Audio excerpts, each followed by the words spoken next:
All right, we saw the Nerdrotic video on the cancellation of the Acolyte, Star Wars, the Acolyte. Now, we've got the Critical Drinker video. No more Acolyte for you, Rebel Scum. That's where we're at. Let's check it out. How it started.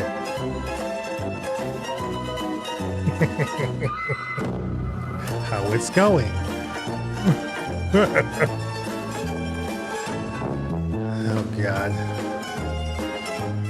Number 10. And canceled.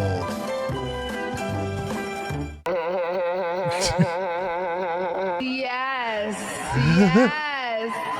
Truly in life, you reap what you sow, and if what you sow happens to be a $180 million vanity project made by a feminist activist promoted way beyond her abilities, with practically no experience, only a vague understanding of the subject matter, and even less talent for actual storytelling, starring a blank-faced charisma vacuum with all the acting talent of a comatose Steven Seagal, and incorporating some of the most cringe-inducing scenes ever committed to film, then, well, what you reap will be a big old dose of cancellation, my friends. Honestly, I don't know who's going to be more disappointed by all this. The dozen or so activists masquerading as Star Wars fans for whom this show was basically 1,000 wet dreams all congealed together into one sticky mass.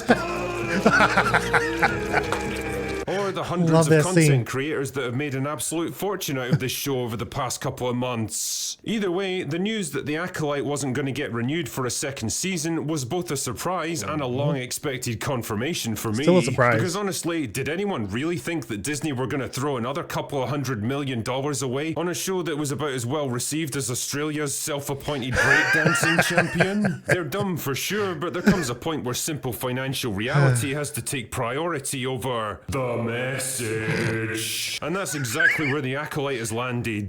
The more surprising aspect of all this was the public admission of the show's cancellation. See, Lucasfilm's normal strategy with big new projects that either fail spectacularly or never even get made in the first place is just to not talk about them anymore and hope that people forget they even existed. That way they don't have to answer any awkward questions about their horrendous mismanagement of one of the biggest brands in entertainment. So the fact that they were forced to straight up tell everyone that The Acolyte was so bad it was definitively getting cancelled is a pretty strong indicator that they know how much everyone fucking hated this show. And damn man, it's got to be a bitter pill for Kathleen Kennedy to swallow. As much as characters like Rey and Ahsoka helped to satisfy her activist cravings for a little while, there were only ever going to be compromise solutions that failed to go as far as she wanted. The Acolyte, on the other hand, represented her ultimate vision for Star Wars. Female-focused, female-led, and female-directed. And funnily enough, it was rejected by absolutely everyone. It was a rejection not just of the show itself, not just the terrible characters and the awful writing, but of everything that modern Lucasfilm aspires to be. And this is where the blame game begins, because when a show as big and progressive as The Acolyte crashes and burns, a convenient scapegoat must be found. Pretty soon you'll be seeing all kinds of weapons-grade cope from the legacy news media that Star Wars fans were just too dumb and bigoted to understand the sheer majesty of The Acolyte, or that the show was an innocent victim of review bombing, or even that YouTubers were somehow to blame for it all. Here's the thing, we don't make the news, we just comment and occasionally laugh at it. The cold harsh truth is that the mythical, modern audience that Lucasfilm have been chasing for 10 years now simply doesn't exist, never has existed, and never will exist. The people who shout most loudly about it on social media don't actually care about shows like The Acolyte and won't even bother to watch it. All they care about is what it represents, the message it puts across,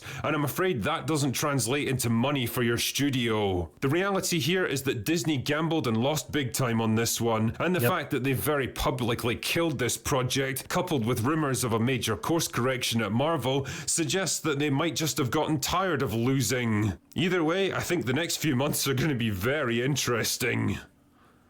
Anyway, that's all I've got for today. Wait, Kenobi? Go away now. Why is he showing Kenobi? Anyway, that's all I've got for today. Go away now. I'm confused. Why was Kenobi being shown at the end there? Okay. Yeah. Okay. Only thing I've got on this one. I mean, if you haven't heard my thoughts, I've talked about it. I feel extensively. Maybe not. Check out my Nerdrotic reaction. You can check that out. I talk a little bit more there, so I won't rehash a lot.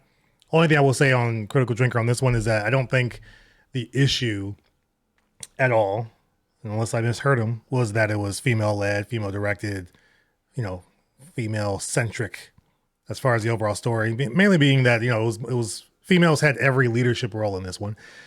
That's fine. It happens. What's wrong with that?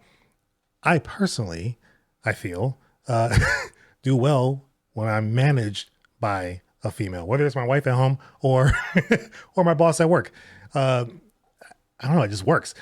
So there is that. But the way he said it here, I just didn't really, I don't agree with. I don't agree with everything the drinker says. I don't agree with everything Nerdrotic says. I don't watch a lot of Nerdrotic. That was our first reaction to Nerdrotic a couple days ago. But again, I think the way he puts it here, I don't agree with. If that's what he actually meant, probably.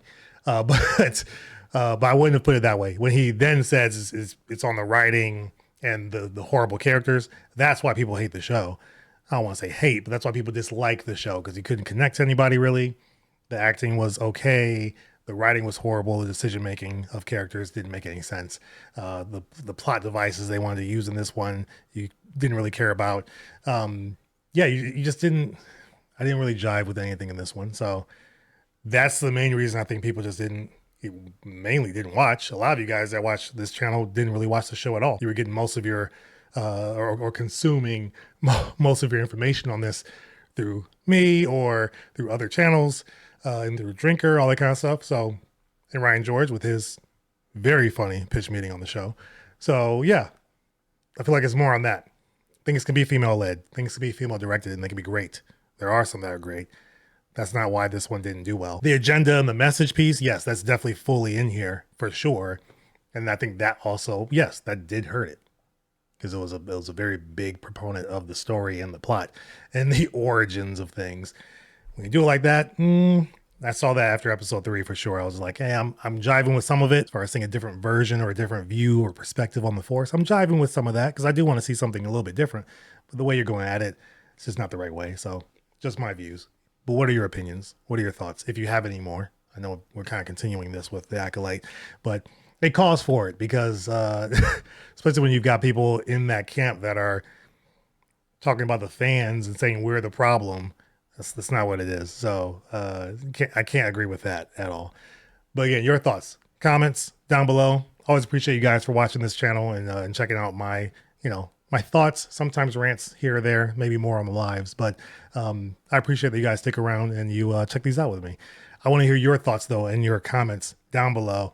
Let me know what you thought of the Acolyte and what you think of the Drinker's video. Am I off base? Is he off base? Tell me.